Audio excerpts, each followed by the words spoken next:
Halo, di video ini Bu Guru Nita mau menjelaskan sedikit tentang mata pelajaran PPKN di subtema 3 ya. Jadi masih tentang persatuan, masih tentang kerjasama, tapi lebih ke sikap-sikap untuk mewujudkan persatuan. Jadi apa sih sikap yang harus kalian lakukan supaya kalian itu bisa bersatu, bisa bekerja sama dengan baik gitu. Jadi kalian juga bisa baca di halaman 144 di buku pena kalian. Ya, jadi di situ itu ada sikap yang dapat mewujudkan persatuan antara lain, yaitu menghargai teman. Jadi sikap menghargai itu adalah sikap yang sebenarnya gampang, tapi itu harus kalian komitmen. Jadi untuk sikap menghargai, kalau kalian sudah saling menghargai antara teman kalian, antara orang lain, itu pasti akan terwujud persatuan dan kerjasama yang baik. Bu Guru yakin sekali.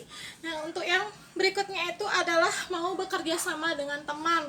Jadi untuk memupuk persatuan itu kalian harus bekerja sama yang baik dengan teman kalian, harus membagi tugas yang sama rata.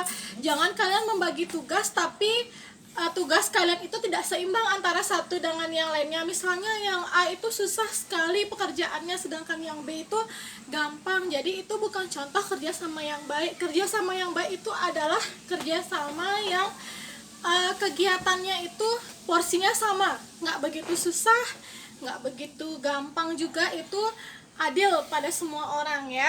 Jadi yang berikutnya itu adalah mendahulukan kepentingan bersama di atas kepentingan diri sendiri. Jadi persatuan itu bisa dilakukan jika kalian lebih mengutamakan. Jadi misalnya kalau kalian mau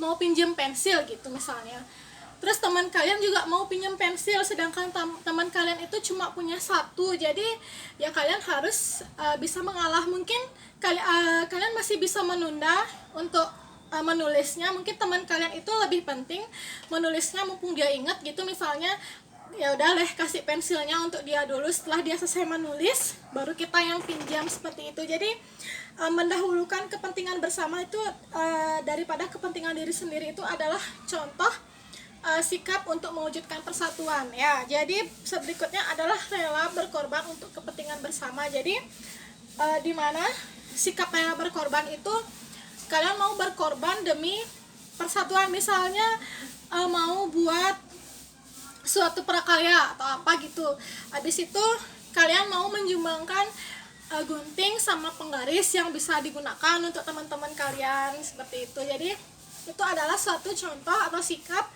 untuk mewujudkan persatuan. Nah, berikutnya adalah persatuan dalam keberagaman. Nah, seperti yang kita tahu, kalian pernah kan lihat foto Garuda Pancasila itu?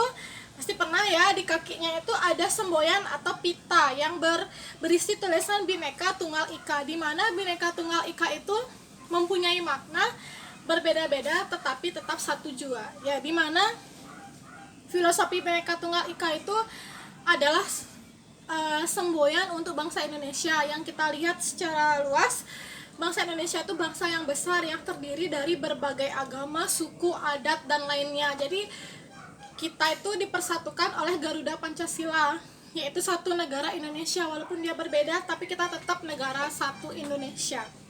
Nah, selain itu juga materi selanjutnya adalah sikap persatuan dalam kegiatan di sekolah ya. Jadi selama kita di sekolah kemarin itu juga sudah melakukan atau mewujudkan sikap persatuan ya yang ada di sekolah. Jadi manfaat dari sikap tersebut itu, manfaat jika kita sudah melakukan kegiatan persatuan itu adalah kita dapat hidup berdampingan dengan rukun. Jadi kalau kita udah saling menghargai, saling menolong dengan perbedaan yang ada itu, jadi kita dapat hidup berdampingan, bisa hidup rukun, nggak berantem. Nah, terus juga ada manfaat dari sikap bersatu itu adalah tujuan bersama dapat diraih sehingga menguntungkan banyak orang. Nah, seperti contohnya kalau yang di sekolah ya, misalnya kalian tim kelas 2C gitu misalnya. Nah, bakal ada lomba antara kelas 2A dan kelas 2B. Nah, kalian tuh dalam satu tim kelas 2C. Nah, kalian itu harus bekerja sama. Misalnya yang A itu pintar di bidang matematika, Terus si B itu pintar di bidang bahasa Indonesia, si C itu pintar di bidang bahasa Inggris. Nah, ketika nanti bulan bahasa itu kalian akan dilombakan itu per kelas menjadi satu tim. Misalnya Diandra tim bahasa Inggris dari 2C gitu misalnya, Cok Agong tim sains dari 2C, terus Nasya tim dance dari kelas 2C gitu misalnya ya. Nah, ketika nanti lomba antara kelas 2A, B, dan C, kalau kalian kompak dan saling mendukung gitu misalnya, dan kelas kalian itu akan banyak yang menang gitu. Nah, ketika perlombaan itu dimenangkan banyak oleh kelas 2C, nah sehingga tujuan kalian semua yang ada anak-anak di kelas 2C itu akan terwujudkan dan menguntungkan banyak orang. Bisa saja teman-teman yang lain yang nggak ikut lomba itu sebagai supporter gitu misalnya, bahkan teman-teman yang jadi supporter itu pun juga harus memberikan support yang support yang benar-benar untuk teman-teman yang lomba itu. Jadi itu adalah suatu bentuk persatuan. Walaupun kalian tidak mengikuti lomba, dengan cara kalian menjadi supporter itu berarti kalian udah mencerminkan sikap persatuan dalam di kelas, seperti itu.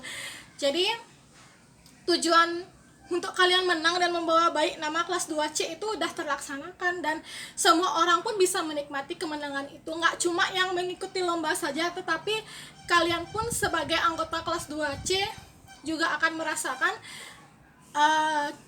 kemenangan itu, seperti itu ya. Nah, itu dia pelajaran PPKN yang ada di subtema 3. Kita nanti lanjut di video berikutnya. Dah.